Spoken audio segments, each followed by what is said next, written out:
ఎక్సెల్లా global study abroad summit 2024 జరగబోతోంది. ఫిబ్రవరి 11న ఉదయం 10 గంటల నుంచి సాయంత్రం 5 గంటల వరకు తాజ్ డెక్కన్, బంజారా హిల్స్, హైదరాబాద్లో 404 కోట్ల రూపాయల నిధులతో 206 అడుగుల బాబాసాహెబ్ డాక్టర్ అంబేద్కర్ గారి యొక్క కాంస్య విగ్రహాన్ని ఇక్కడ ఏర్పాటు చేసుకోవటం జగనన్న ప్రభుత్వం ఒక చరిత్ర సృష్టించిందని చెప్పేసి ఈ సందర్భంగా నేను తెలియజేస్తా ఉన్నా. ఎంతోమంది అంబేద్కర్ విగ్రహాలు వేస్తుంటారు, ఎంతోమంది అంబేద్కర్ గారి యొక్క ఆయన గురించి మాట్లాడతారు, ఆయన పేరు వాడుకుంటారు.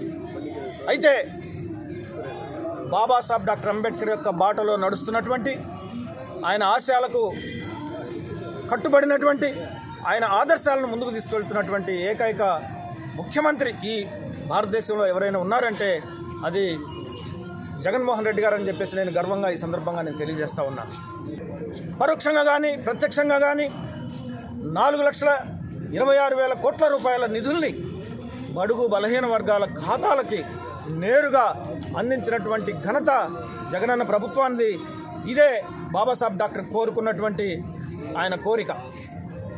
బలహీన వర్గాలు బాగుపడాలి, ఆర్థికంగా నిలబడాలి, రాజకీయంగా బలపడాలి, అన్ని రంగాల్లో ముందుకు వెళ్లాలనేటువంటి బాబాసాహెబ్ డాక్టర్ అంబేద్కర్ గారి యొక్క కోరికను ఈరోజు జగనన్న ప్రభుత్వం నెరవేరుస్తుంది. కాబట్టి ఈ విగ్రహాన్ని స్థాపించడంలో ఆయనకు కేవలం విగ్రహాన్ని స్థాపించడమే మాత్రమే కాదు, కానీ ఆయన బాటలో జగనన్న ప్రభుత్వం నడవటం మా అందరికి కూడా గర్వకారణం అని చెప్పేసి ఈ సందర్భంగా నేను తెలియజేస్తా ఉన్నా.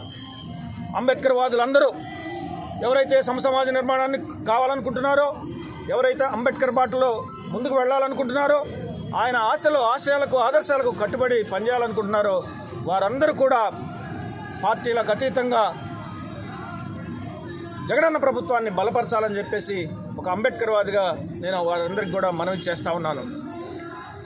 ఈ సమాజంలో పరివర్తన రావాలి, సమాజం మార్పు చెందాలి, అట్టడుగు ప్రజలు పైకి రావాలి, నిరుద్యోగం, పేదరికం, అజ్ఞానం, దోపిడీ, దౌర్జన్యాలు పోవాలి అని చెప్పేసి ఈ ప్రభుత్వం చేస్తున్నటువంటి కృషిలో అందరూ కూడా పాలిభాగస్తులు కావాలని చెప్పేసి అందరికీ నేను సవినయంగా విజ్ఞప్తి చేస్తూ ఉన్నా.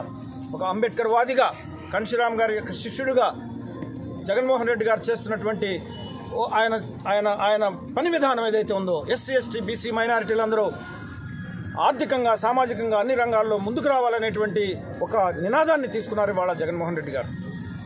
ఇంతవరకు ఎవరు కూడా భారతదేశ రాజకీయాల్లో, ఆ రోజు కన్షీరామ్ గారు 35 సంవత్సరాల క్రితం ఎస్సీ, ఎస్టీ, బీసీ మైనారిటీలు ఐక్యం కావాలి, అధికారంలోకి రావాలి అని ఆయన పోరాడారు.